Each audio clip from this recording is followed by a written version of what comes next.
Minister. Well, Nathaniel Ogunniyi, the political commentator of the Young Voices UK, is here.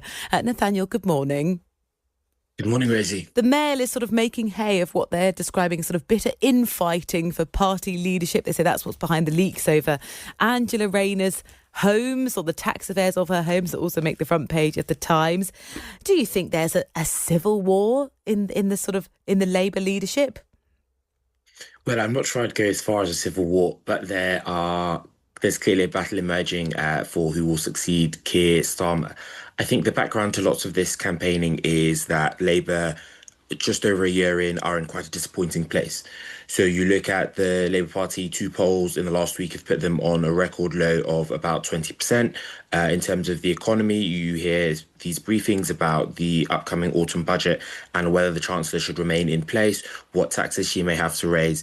You may remember back in July, there was an attempt to cut some benefits and the welfare bill overall, which was supported initially by both the Prime Minister and the Chancellor, but then eventually, in the face of backbench rebellion, failed. And so there are lots of Labour MPs on the backbenches that are unhappy with the direction of the party. And so it's natural that they are looking to see who might be succeeding Keir Starmer, whether that happens before or after the next election. And so obviously the leading candidates, one of whom is Angela Rayner, another of whom is Wes Streeting, but it's natural that they are sort of getting stories out against their opponents. How do you think the Deputy Prime Minister is navigating the sort of political storm that she finds herself in? So I think she's trying to make a name for herself in terms of supporting and indeed publicly supporting some left-wing policies. You may be aware that a letter was leaked earlier this year that she had sent to the Chancellor.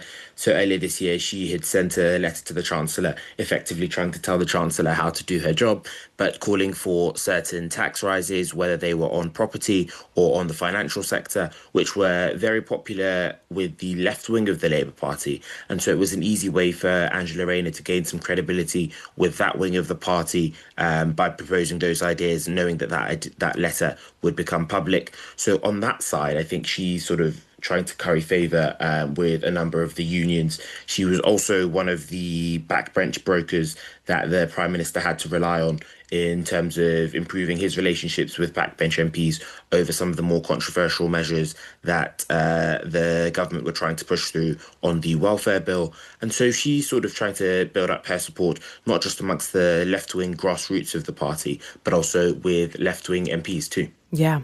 Well, let's look at some polling that's inside the Times today, saying voters don't want Rachel Reeves to raise taxes or keep her job. Nearly 6 in 10 voters believe it would be unjustified for the Chancellor to raise taxes. She has got, though, Nathaniel, that £40 billion black hole. That does change that number, but it's a large, significant one, which is going to have to be met by some combination of cutting spending, which politically has been quite challenging for her to get through within her own Labour colleagues, or a rise in taxes. How would you weigh up the decision she's got to make? So in the short term, the only way through that black hole is cutting spending or indeed raising taxes. But I think she's in a crisis of her own making here. So one of the reasons that we have this sort of large black hole is through the fiscal rules that Rachel Reeves has put in place. Another one of them is through the low economic growth that we've had since Labour have come into office. If you look at unemployment, for instance, there's a clear difference between the growth in jobs while the Conservatives were in office versus Labour. So under Labour, unemployment and inflation are both up compared to where they were before. And so that sort of is the background to this. That's the sort of root cause of this. The twiddling around the edges that you end up doing when it comes to a budget, trying to fix the black hole at this budget and then trying to do it again in 6 months or in a year's time is sort of downstream. It's a consequence of the decisions that Labour made or have made rather in terms of inflation and unemployment. But I think in this case, you will notice that the government has sort of trailed a few options in terms of tax rises that may come in the autumn. So last week, there was a lot of discussion around taxes on the financial sector and what the government may be able to do in terms of banks. There was further discussion on capital gains tax on the Lots of comments about property, wasn't it? This idea of the sort of unearned wealth, which I think people who maybe earned some significant money to buy the house to become a landlord or your first home may feel frustrated about. It's because they made this promise, isn't it, that they wouldn't tax working people.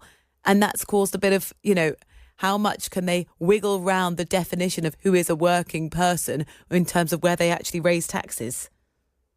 Yeah, so I think you're spot on that, right? There's a lack of clarity on what the definition of a working person is. So when the Prime Minister and the Chancellor have both been asked directly, what do you classify as a working person? They've been unable to come up with a watertight definition.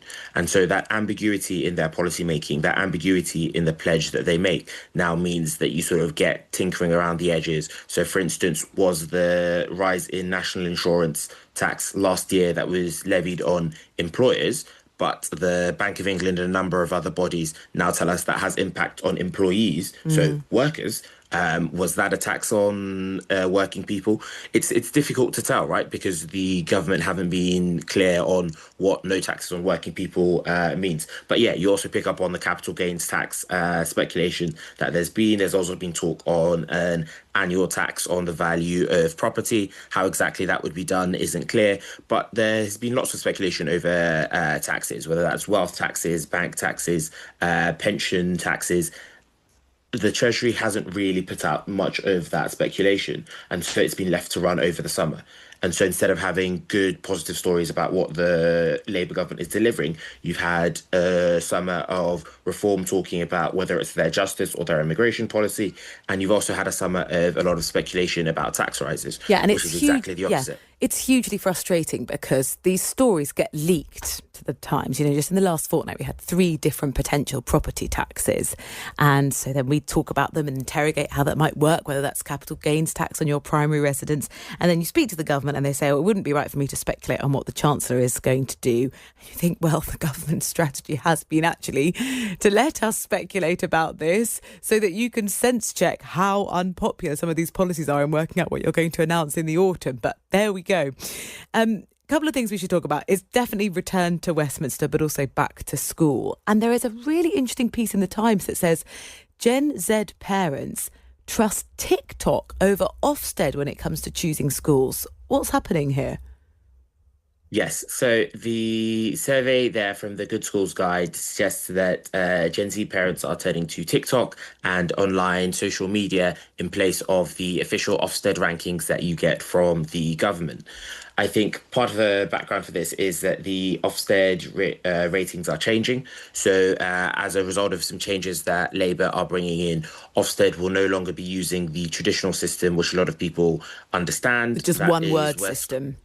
Yes, so that's where schools are rated, for instance, as good or outstanding or needs improvement. Those are very clear ratings which allow parents, particularly those who may not have as much experience of the UK school system, so perhaps those who didn't go to university or those who are from a migrant background, but those who don't have a great understanding of the way schools here work, to have a simple understanding of where a school lies on the performance spectrum from outstanding to needs improvement, etc. But what is happening now is the government are changing to a color-coded system with 5 ranks across 10 categories, so it gets a bit more complicated. But what you find actually now is that, according to the Good Schools Guide survey, that is, parents are turning to TikTok tours, they're turning to some sort of Instagram influencers who are sort of tutors and talk about education in schools, and indeed they're turning to AI as well. I know, but how well can a school's Instagram account actually convey, obviously, that they've written and chosen and curated themselves, what's happening on inside the classroom? I mean, it feels crazy to me, but there you go. A couple of other things we should talk about, Nathaniel. There are some slightly mad stories in the paper. Let's talk about Lidl's pricing in France. The boulangeries are pretty cross because Lidl is selling, I should say, a baguette for 29 cents. It's a loss leader, clearly. And you can imagine if a Lidl's just opened in your French town, the boulangeries are feeling pretty put out. Yes, indeed they are. So the baguette is, as everyone will understand, is sort of very important to the French identity. And so, the fact that they're being sold by a loss leader by Lidl or Aldi compared to the artisanal or the more traditional boulangeries is incredible. It sort of led to talk of a baguette war. And I think there are differences a bit in how they're made. Obviously the stuff from Aldi and Lidl is, so to speak, mass produced. It's sort of made, frozen, and then baked on store, whereas the stuff from the traditional bakeries is made overnight, baked on the same day. So while, there may be a difference, I think it's good competition. If you like the little stuff, and indeed I do, I like a little pastry, not just in France, but in London as well.